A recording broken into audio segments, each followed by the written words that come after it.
करना पड़ेगा ना। तो जब मैं प्रेज और क्रिटिसिज्म ही केवल कर रहा हूँ, प्रेज क्रिटिसिज्म, तो वो तो सब मेरा ही ओपिनियन है, आपका तो उसमें कुछ भी नहीं है।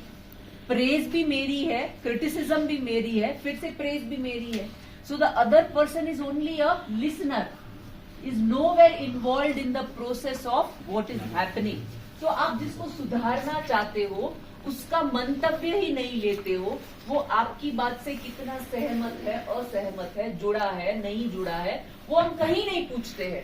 विवेक सर से नहीं पूछा, सुरेश सर से नहीं पूछा, मदन सर से नहीं पूछा कि उन्होंने जो पढ़ाया उसके बारे में वो क्या सोचते हैं।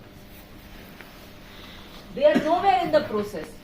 Everyone said 33 of us told them, उन्होंने ऐसा किया, ऐसा किया, ऐसा किया, ऐसा किया, ऐसा किया, ऐसा कर सकते थे, ऐसा कर सकते थे, ऐसा कर सकते थे, पर ओवरऑल उन्होंने जो भी किया अच्छा किया। Nowhere either of them were involved in the process. तो जिसको हम बेहतर बनाना चाहते हैं, अगर उसी का इन्वॉल्वमेंट नहीं हो तो वो कैसे जुड़ेगा, कैसे बेहतर बनेगा। वो आपकी बात से सहमत भी है या नहीं, मैंने नहीं पूछा कि सुरेश सर आपने जो भी किया उसको इररेलेवेंट क्वेश्चन बोल दिया, आप इस बात से सहमत हो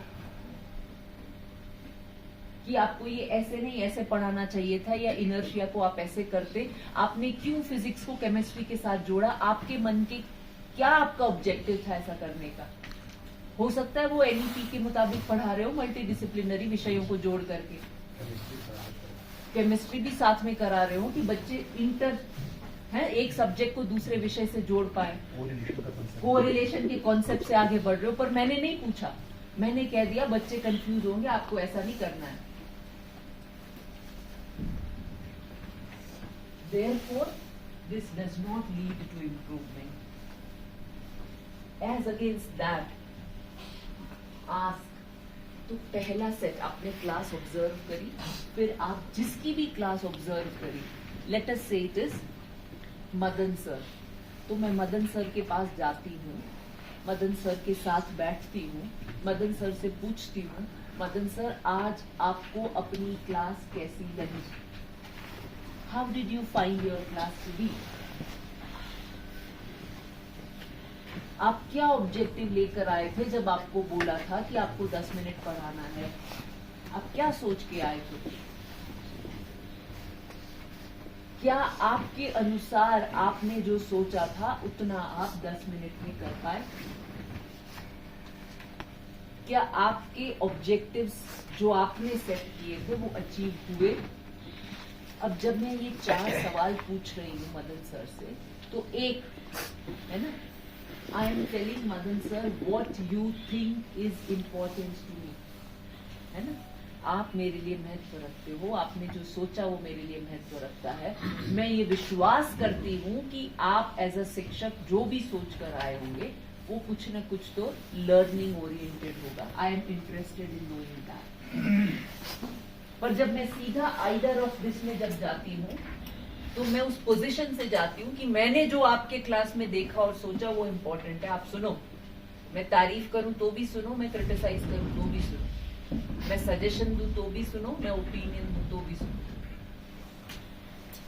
So you begin by asking the teacher of how she felt about their class, and that basically 30-45 minute का क्लास में हर चीज शिक्षक को याद भी नहीं होती है। तो जब आप पूछते हो तो एक तो वो खुद ही रिकॉल करता है कि उसने क्या किया था, कैसा किया था, कितना किया था,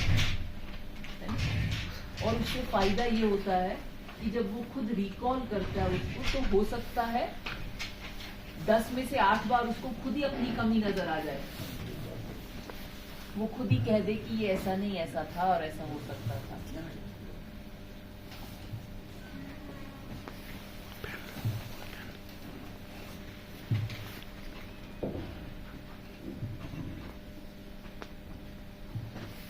दूसरा जो होगा जब आप ये प्रश्न पूछते हो, it is also a process of rapport building, कि आप एक हायरार्की से नहीं आ रहे हो, आप ये समझना चाह रहे हो कि शिक्षक क्या सोच के वर्ग में आया था।